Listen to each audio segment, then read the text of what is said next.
पे मैंने green ribbon का सिंबल होता है ऑर्गन डोनेशन का, तो मैं छोटा सा वो डायग्राम बनाया हुआ है। कैसे मैंने जैसे ये जो मैं बताना चाह रहा था कि क्वेश्चन की डिमांड बहुत इंपॉर्टेंट होती है, डिमांड मीट करना। ऐसे इस सवाल में मैंने जो पहला पार्ट था क्वेश्चन का वो मिस कर दिया था, तो सर ने देखो लिख के मेंशन किया हुआ है क्या है। फिर मैंने प्रीएम्बल के बारे में चीज़ें लिखी हुई हैं, पूरा डायग्राम लिखा हुआ है कि कैसे we the people of India, फिर मैंने उसको अलग वे में हाईलाइट हुआ। आप देख सकते हैं कि मैंने उसको अलग वे में हाईलाइट किया हुआ है ताकि उसको एग्जामिनर को दिख जाए। मैंने कॉन्स्टिट्यूशन के बारे में है तो आप देख सकते हैं मैंने नया प्रेजेंटेशन फिर से अपनाया, मैंने यहाँ पर टेबल बनाई है, टेबल के वे में मैंने चीज़ों को लिखी है। तो ऐसे आप अलग हर आंसर में अलग अलग प्रेजेंटेशन भी कर सकते हैं। तो आप नाम देख सकते हैं सर का ही लिखा है, तो सर आगे दिखाइए किस तरीके से आप जी सर जैसे मेरी GS2 की कॉपी थी, तो वैसे ये पॉलिटी का क्वेश्चन है। मेरा डिमांड यही रहता था कि मैं सबसे पहले तो अपन का फॉर्मेट जो होता है कि इंट्रोडक्शन लिखेंगे, बॉडी लिखेंगे, उसके बाद कंक्लूजन लिखेंगे। और जैसे कि आप देख सकते हैं कि लोगों को वो रहता है कि आप पॉइंट्स में आंसर लिखें या पैराग्राफ में आंसर लिखें। मैं सारे आंसर पॉइंट्स वाइज ही लिखता था अपने। मेरे पॉइंट्स में आंसर रहते थे और हर किसी एग्जाम्पल, हर पॉइंट के बाद एक एग्जाम्पल लेटा रहता था, डायग्राम्स भी इंक्लूड करता था मैं। यही रहेगा कि आप क्वेश्चन को पढ़िए। जैसे आप देखेंगे कि क्वेश्चन की डिमांड इंपॉर्टेंट होती है, मैंने हर एक इंपॉर्टेंट उसमें कीवर्ड पे अंडरलाइन किया हुआ है कि मेरे को किस पे कैसे आंसर लिखना है। फिर मैंने उसका इंट्रोडक्शन लिखा हुआ है, कमेटी लिखी हुई है, यहाँ पे उसको मैंने पार्ट्स लिखे हुए उनकी लिमिटेशन लिखना है। फिर मैंने उसके जो पॉइंट्स हैं वो लिखे हुए हैं। आप देख सकते हैं मैंने डायग्राम बना हुआ है यहाँ पे, जिसमें मैंने एक डायग्राम बना के बताया हुआ कि पंचायती राज इंस्टीट्यूशन कैसे होता है, कैसे डिसेंट्रलाइजेशन हो रहा हुआ है। फिर यहाँ पे मैंने ऐसे कमेटी को भी मेंशन किया हुआ है। आप देख सकते हैं कि मैंने उसको अलग वे में हाईलाइट किया हुआ है ताकि उसको एग्जामिनर को दिख जाए। मैंने आर्टिकल्स लिखे हुए हैं, जैसे GS2 का पेपर है। फिर आप दूसरे पॉइंट्स को देखेंगे कि सिंगल लाइन से पॉइंट्स लिखा हुआ है। फिर क्वेश्चन का जो तीसरा भाग था कि पहले समस्याएं बताते हैं, उसके बाद था कि PRI ने कैसे एक रोल प्ले किया हुआ है ग्रास रूट डेमोक्रेसी को। तो आप देख सकते हैं जैसे जो एसेंशियल रोल है मैंने उसको हाईलाइट किया हुआ है। फिर उसके बाद मैंने उसके सब पार्ट्स लिखे हुए हैं, लेकिन सब हेडिंग के साथ कि पहले पब्लिक पार्टिसिपेशन हुआ, उसका मैंने आर्टिकल मेंशन किया, उसका मैंने एग्जाम्पल मेंशन किया। फिर मैंने उसका सोशल एम्पावरमेंट को लिखा हुआ, वहाँ पे आपने देखिए रिजर्वेशन लिखा है, मैंने आर्टिकल लिखा हुआ है, वहाँ पे एग्जाम्पल्स लिखे हुए हैं। और फिर अंत में जाके अपना यहाँ पे कंक्लूजन लिखा होगा बेसिक का, ताकि मैंने ये लिखा हुआ है। आप देख सकते हैं कंक्लूजन कैसे मैंने एंशिएंट हिस्ट्री से लिंक किया कि हमारी डेमोक्रेटिक डिसेंट्रलाइजेशन के रूट्स जो हैं एंशिएंट हिस्ट्री चोला पीरियड से लेकर अभी तक की है। ये पूरा आपका एक होलिस्टिक आंसर बन जाता है, जहाँ पे इंट्रोडक्शन भी है, बॉडी भी है, कंक्लूजन भी है, आपने डायग्राम भी डाल दिया, आपने कमिटीज भी डाल दी, एग्जाम्पल्स भी लिख दिए। तो ऐसे एक होलिस्टिक आंसर कंप्लीट होता है। जैसे अगर अपन और एग्जाम्पल्स की बात करें, आप यहाँ पे देख सकते हैं मेरा प्रेजेंटेशन का स्टाइल बहुत डिफरेंट रहता है। जैसे मैंने एक डेफिनेशन लिखी, अब जो पिलर्स ऑफ सेक्युलरिज्म में मैंने उसको एक डायग्रामेटिक वे में बताया है। आप इसको एक लाइन में भी लिख सकते हैं, लेकिन मैंने उसको कैसे डायग्राम में दिखाया ताकि आप डायग्राम बनाएंगे तो एक विजिबिलिटी देखने में अच्छा लगता है सामने वाले को, और एग्जामिनर को भी अच्छा लगता है कि सामने वाले ने मेहनत की है तो आपको एक्स्ट्रा नंबर देता है।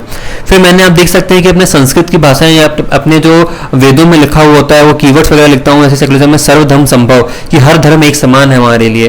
तो आप उसको इंग्लिश में भी लिख सकते हैं कि equality of all the religions, लेकिन अगर आप ऐसे लिखते हैं तो ज़्यादा उसका इंप्रेशन पड़ता है। जैसे गंगा जमुनी तहजीब को मैंने किया हुआ है, और आप देख सकते हैं कैसे मैं कंटेम्प्रेरी एग्जाम्पल्स लिखता था। जैसे अपना नया संसद जो बना हुआ है उसमें आपको हर धर्म के बारे में मिल जाएगा, हर धर्म के रिलीजियस लीडर्स ने उसका इनॉग्रेशन किया हुआ था। आप देख सकते हैं मैंने वो एग्जाम्पल्स लिखा हुआ है। तो ऐसे आप अपने एग्जाम्पल्स की डाइवर्सिटी लेके आएंगे तो बहुत अच्छा लगता है। फिर मैंने यहाँ पे सुप्रीम कोर्ट का केस मेंशन किया हुआ है, यहाँ पे अपना ट्रिपल तलाक बिल मेंशन किया हुआ है। तो ऐसे नए नए एग्जाम्पल्स और नया नया आपका करंट अफेयर का लिंकेज दिखता जाएगा, तो ये आपको लगता है कि आपको एप्लीकेशन लगा रहे हो आप माइंड में। फिर आपको काफी अच्छा आपका आंसर बन जाता है। फिर वही है कि अपन ने एक थोड़ा सा चैलेंजेस वगैरह बता दिए। अभी मैं बताना चाहता हूँ, सवाल में चैलेंजेस पूछे नहीं गए थे, तो अपन को भी थोड़ा सा एक एक्स्ट्रा पॉइंट देना है एग्जामिनर को, ताकि जहाँ पे आप अच्छे से लिख पाए। तो मैंने से 3 लाइन लिखी है कि 2 चैलेंजेस लिख दिए, फिर उसका सोल्यूशन लिख दिया आंसर में, गवर्नमेंट की स्कीम लिख दिए, PM 15 पॉइंट प्रोग्राम, और नॉर्मल डाइवर्सिटी में लिख दिया। और आप देख सकते हैं कि कितना अच्छा मेरे को आंसर है कि वहाँ पे गुड भी मिला है, मेरे को 5 नंबर मिले हुए हैं। अगर ये बेसिक चीज़ों का मेंशन करेंगे तो आपका आंसर काफ़ी होलिस्टिक हो जाता है और काफ़ी बेनिफिशियल हेल्पफुल रहता है। फिर ये जो वे है कि डिफरेंट कॉन्स्टिट्यूशन के बारे में है, तो आप देख सकते हैं मैंने नया प्रेजेंटेशन फिर से अपनाया, मैंने यहाँ पर टेबल बनाई है, टेबल के वे में मैंने चीज़ों को लिखी है। तो ऐसे आप हर आंसर में अलग अलग प्रेजेंटेशन भी कर सकते हैं, तो काफ़ी बेनिफिशियल चीज़ें हो जाती हैं। फिर मैंने प्रीएम्बल के बारे में चीज़ें लिखी हुई हैं, पूरा डायग्राम लिखा हुआ है कि कैसे we the people of India, फिर मैंने उसको अलग वे में हाईलाइट किया हुआ है, डिफरेंट पॉइंट्स है मेरे। और जैसे आप देख सकते हैं कि इस क्वेश्चन में मेरे एग्जाम्पल्स कम है, तो मेरे को कमेंट मिला हुआ है कि एग्जाम्पल्स को लिखना है। पुराने क्वेश्चन में मैंने एग्जाम्पल्स लिखे हुए थे, तो वही छोटी छोटी चीजें आपको हर आंसर में चीजें करनी है, इसलिए मेरे को यहाँ पे 4 नंबर मिले हैं, पुराने वाले आंसर 5 नंबर मिले थे। ये छोटी छोटी चीजें हैं जो आपके हर एक आंसर में होनी चाहिए, आपके आंसर को यूनिक बनाती हैं और अच्छा बनाती हैं। इसी प्रकार एक और सवाल है फिर से कि डिसेंट्रलाइज गवर्नमेंट गवर्नेंस के ऊपर है। आप देख सकते हैं मैंने इसका इंट्रोडक्शन लिखा हुआ है, यहाँ पे मैंने अपने आर्टिकल्स लिखे हुए हैं, यहाँ पे अपना आर्टिकल है। फिर मैंने आप देखिए सब हेडिंग बनाई हुई है कि मैं सब क्वेश्चन के कौन से पार्ट को एड्रेस कर रहा हूँ, मैंने उसका हेडिंग बनाया हुआ है। फिर उसके बाद मैंने 1 2 3 पॉइंट्स लिखे हैं। आप देख सकते हैं मैं कैसे एग्जाम्पल देता हूँ। जन आंदोलन में अपना स्वच्छ भारत अभियान जो मोदी जी बोलते हैं, बहुत स्वच्छ हर जनता ने इसको भागीदारी की है ताकि इसमें सफलता मिले। हर घर तिरंगा कैंपेन जैसा 15 अगस्त के दौरान हुआ था। तो आप देख सकते हैं कि मेरा कैसे कंटेम्प्रेरी एग्जाम्पल्स मैंने लिंक किए हुए हैं। आप फिर से यहाँ पे देखेंगे मेरा डायग्राम दिख जाएगा आपको। सोशल ऑडिट में मैंने मेघालय मॉडल लिखा हुआ है, केस स्टडीज लिखी हुई है, फिर सबका साथ सबका विकास लिखा हुआ है। तो कैसे आप गवर्नमेंट के स्लोगन्स, और ये मैं कहना चाहता हूँ ये सब आप कहाँ से सीखेंगे, ये सब आप सीखेंगे न्यूज़पेपर से। न्यूज़पेपर पढ़ना इसलिए बहुत इंपॉर्टेंट होता है कि मोदी जी या फिर अपने जो भी मिनिस्टर्स हैं या उनकी स्पीचेस हैं या गवर्नमेंट के जो भी डॉक्यूमेंट्स हैं, वहाँ से आपको सारी लाइनें सारी चीज़ें मिलती हैं ताकि आपका आंसर बहुत बेटर वे में हो सकता है। ये देख सकते हैं कि एक और मेरा डायग्राम है, सेपरेशन ऑफ पावर पे सवाल है, तो मैंने डेफिनेशन लिखी हुई है, एग्जांपल लिखा हुआ है, मैंने फिर से यहाँ पे डायग्राम बनाया हुआ है। सो आप देख सकते हैं घुमा फिरा के हर दूसरे तीसरे आंसर में मेरा एक ना एक डायग्राम आ जाता है। सो डायग्राम एक बहुत इंपॉर्टेंट रोल प्ले करता है आपकी आंसर राइटिंग में, ताकि आपको एक एक्स्ट्रा आधा नंबर जो मिल जाता है वो यहीं से मिलता है। फिर देखिए मैंने सुप्रीम कोर्ट का केस मेंशन किया हुआ, देखने की बात है मैंने कैसे उसको बॉक्स बना के हाईलाइट किया हुआ है कि अगर आप क्वेश्चन नहीं पढ़ेंगे तो आपको दूर से दिख जाएगा कि यहाँ पे मैंने केस मेंशन किया हुआ है और सामने वाला एग्जामिनर मेरे को मार्क्स दे देगा। फिर मैंने नए स्टाइल में प्रेजेंटेशन किया हुआ है कि कैसे डिवीजन है, और यहाँ पे देख सकते हैं कि एग्जामिनर ने मेरे को गुड दिया हुआ है क्योंकि उसको मेरा प्रेजेंटेशन अच्छा लगा। और यहाँ पे आप मार्क्स देखेंगे 5.5 नंबर मिला हुआ है मेरे को। तो ये छोटी छोटी चीज़ें हैं, अगर आप जिसको ध्यान रखेंगे अपने आंसर राइटिंग में तो आपका आंसर बहुत अच्छा सा हो जाता है। मैंने अपने वाइस प्रेसिडेंट का जो कोट है, वाइस प्रेसिडेंट जी का कोट मेंशन किया हुआ है कंक्लूजन में। सो इंट्रोडक्शन कंक्लूजन आप न्यूज़पेपर से अपनी रीडिंग से आप कलेक्ट कर सकते हैं ताकि बहुत अच्छा हो जाए। ऐसे ही जो मैं बताना चाह रहा था कि क्वेश्चन की डिमांड बहुत इंपॉर्टेंट होती है, डिमांड मीट करना। ऐसे इस सवाल में मैंने जो पहला पार्ट था क्वेश्चन का वो मिस कर दिया था, तो सर ने देखो लिख के मेंशन किया हुआ है कि आपने ये पार्ट मिस कर दिया, इसको आपको एक्सप्लेन करना है। सो यही आपको चाहिए कि आपको कोई बता दे कि आपके आंसर में कमी क्या है, गलती क्या है, ताकि आप उसमें सुधार कर सकें। सो अमित जैन सर और द कोर आईएएस टीम का इसमें बहुत बड़ा सपोर्ट रहा है ताकि वो मेरी गलतियां आइडेंटिफाई करने में, कैसे उनको सुधारना है, उसमें बहुत हेल्प करते थे, क्योंकि सर की कमांड जो है आंसर राइटिंग में डिमांड में बहुत ही अच्छी है। सो आई वुड हाईली रिकमेंड कि आप उनका आंसर राइटिंग वगैरह को अगर आप ज्वाइन करना चाहें तो कर सकते हैं। कैसे मैं सुप्रीम कोर्ट केसेस को लिखता हूँ, कैसे मैं एग्जाम्पल्स को लिखता हूँ, सेक्शंस को लिखता हूँ, फिर मेरा वहाँ पे कंक्लूजन आता है। तो ये सारी चीज़ें आपको एक मॉडल आंसर में या एक कॉमन आंसर में होनी चाहिए जो नॉर्मल एस्पिरेंट की होती है। आप अपन कुछ आंसर्स देख लेते हैं एथिक्स के। तो ये मेरी एथिक्स की कॉपी है। सो इसमें से अपन कुछ आंसर्स देख लेते हैं, क्योंकि लोगों को बहुत समस्या होती है कि जीएस के आंसर्स तो वो लिख लेते हैं लेकिन आप लोग एथिक्स के आंसर नहीं लिख पाते हैं। सो एथिक्स में सबसे ज़्यादा इंपॉर्टेंट क्या होता है, थॉट प्रोसेस। तो वो थॉट प्रोसेस सिखाते हैं हमें जैन सर। सबसे पहले जो भी क्वेश्चन है यहाँ पे 3 चीज़ें पूछी हुई थी, वर्च्यू एथिक्स, कॉन्सिक्वेंशियलिस्ट एथिक्स और प्रिंसिपल्ड एथिक्स। इन तीनों में क्या डिफरेंसेस हैं और क्या फीचर्स हैं। तो सबसे पहले मैंने ये बता दिया कि एथिक्स क्या होता है। तो इंट्रोडक्शन में अपन ने बेसिक बता दिया कि एथिक्स क्या होता है। फिर मैंने बता दिया कि 3 टाइप के एथिक्स होते हैं, डायग्राम में बता दिया। फिर तीनों टाइप के एथिक्स को मैं अलग अलग वे में डिस्क्राइब कर रहा हूँ, एग्जाम्पल्स लिख रहा हूँ कि वर्च्यू एथिक्स क्या होता है। तो मैंने लिख दिया जिसमें वैल्यूज और कैरेक्टर पर ज्यादा एम्फेसिस किया जाता है। फिर देखिए मैंने यहाँ पे एग्जाम्पल्स लिखा हुआ है, कैसे सोक्रेटिस को मेंशन किया हुआ है। फिर आप देखिए कॉन्सिक्वेंशियल एथिक्स में मैंने कैसे लिखा हुआ है कि टेलियोलॉजिकल एथिक्स बोलते हैं एंड्स ज्यादा सुप्रीम होते हैं इसमें मीन्स से।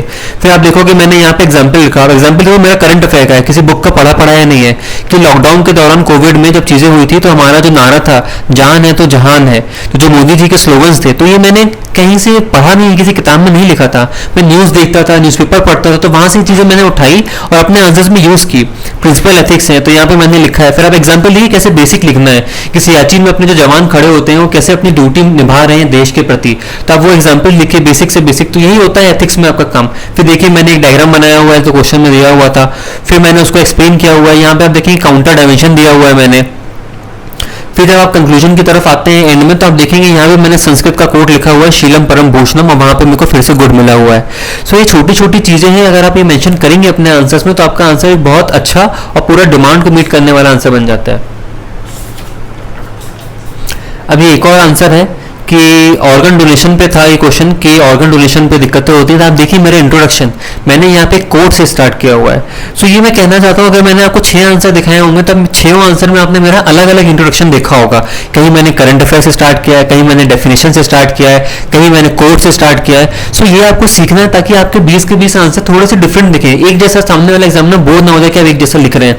फिर यहाँ पे मैंने ग्रीन रिबन का सिंबल होता है ऑर्गन डोनेशन का, तो मैं छोटा सा वो डायग्राम बनाया हुआ है। कैसे मैंने सोशल परसुएशन के जो कीवर्ड्स हैं उसको लिखा हुआ है, कैसे आप कर सकते हो। फिर आप देख सकते हैं करंट अफेयर मैंने मोदी जी की मन की बात का प्रोग्राम लिखा है, कैसे वो सोशली इन्फ्लुएंस करता है लोगों की। अपन उन्होंने एक चीज बोल दी तो अपन उसको मानने लगते हैं, उसको अपने बिहेवियर चेंज ले आते हैं। तो ये छोटे छोटे एग्जाम्पल्स हैं जो किसी किताब में नहीं पढ़ने हैं आपको, आप अपने कॉमन सराउंडिंग के अवेयरनेस में देखेंगे, उस यूज करेंगे।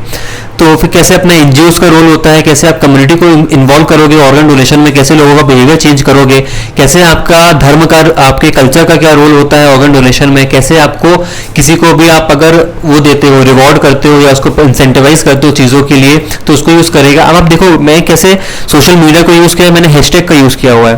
तो जो भी लोग इंस्टाग्राम चलाते हैं चीज़ चलाते हैं तो आप ये सब चीज़ें अपने आंसर्स में यूज़ कर सकते हो। ऐसे मैंने लिखा हुआ है हैशटैग अंगदान है जरूरी हमारी जिम्मेदारी।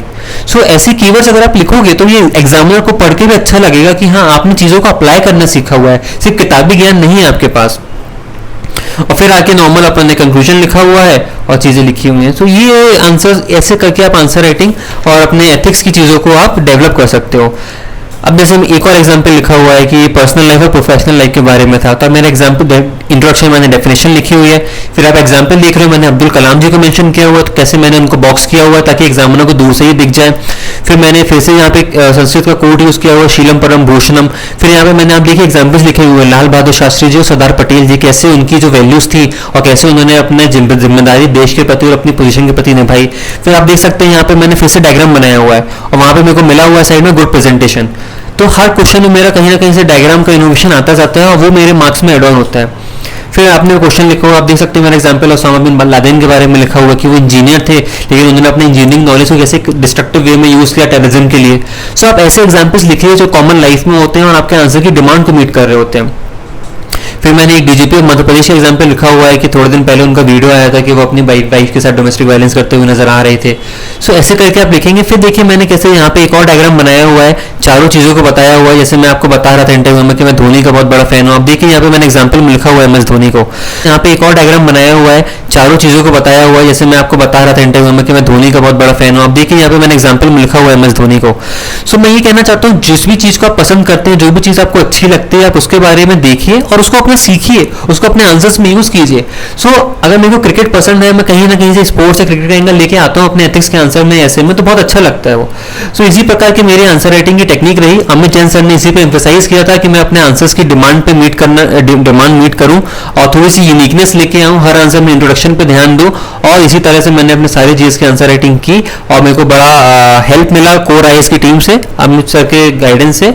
और इसी प्रकार से मैंने आंसर राइटिंग किया और मेरे को काफ़ी अच्छे मार्क्स आए हैं इस बार GS में।